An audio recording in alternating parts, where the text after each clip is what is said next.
മഴയും കാറ്റും ശക്തമായാൽ പിന്നെ KCB ജീവനക്കാർക്ക് വിശ്രമമില്ല. മരം വീണും മണ്ണിടിഞ്ഞും വൈദ്യുത ബന്ധം തകരാറിലാകുന്നതോടെ പ്രതികൂലമായ കാലാവസ്ഥയിൽ രാത്രി പകൽ വ്യത്യാസമില്ലാതെ പണിയെടുക്കുകയാണിവർ. ഇത്തവണയും ശക്തമായ കാറ്റിൽ വലിയ നഷ്ടമാണ് KCBക്കുണ്ടായത്.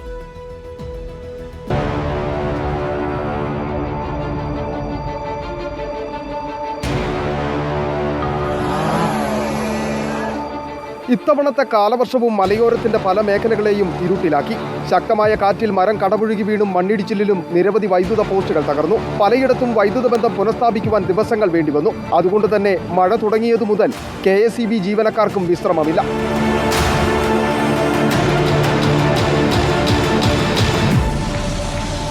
മഴ ശക്തമായതോടെ വൈദ്യുതി മുടങ്ങി എന്ന് പറഞ്ഞു വരുന്ന കോളുകളുടെ എണ്ണം നിരവധിയാണ്. അതുകൊണ്ട് തന്നെ KCB ജീവനക്കാരെ കൂടാതെ കരാർ തൊഴിലാളികളെയും ഉൾപ്പെടുത്തിയാണ് വൈദ്യുത ബന്ധം പുനഃസ്ഥാപിക്കുവാൻ രാപ്പകലില്ലാതെ ഇവരുടെ പരിശ്രമം. രാത്രിയും പകലും ഒരുപോലെ ഞങ്ങൾ പണിയുന്നുണ്ട്. രാത്രി പല ആളുണ്ട്. എൻ്റെ ഓഫീസിൽ ഇത് തന്നെ ഒരാഴ്ചയായിട്ട് ഇത് തന്നെ സംഭവം. മഴ തുടങ്ങി അന്ന് മുതൽ ഉണ്ട്. മഴ ശക്തമായതോടെ അടിയന്തര സാഹചര്യങ്ങളിലല്ലാതെ അവധി എടുക്കരുതെന്ന നിർദ്ദേശവും ജീവനക്കാർക്കുണ്ട്. കലിതുള്ളി കാലവർഷം എത്തിയാൽ മലയോരത്തിന് വെളിച്ചം കെടാതിരിക്കാൻ ഇവർ ഉണർന്നിരിക്കണം, രാപ്പകൽ വ്യത്യാസമില്ലാതെ. വീഡിയോ ജേർണലിസ്റ്റ് സന്തോഷ് ചേകവർക്കൊപ്പം reporter Sandeep Rajakkad, in reporter, Idukki. അപ്പോൾ പ്രിയപ്പെട്ട KCB ജീവനക്കാരെ, നിങ്ങൾക്കൊപ്പം നമ്മളുണ്ട്.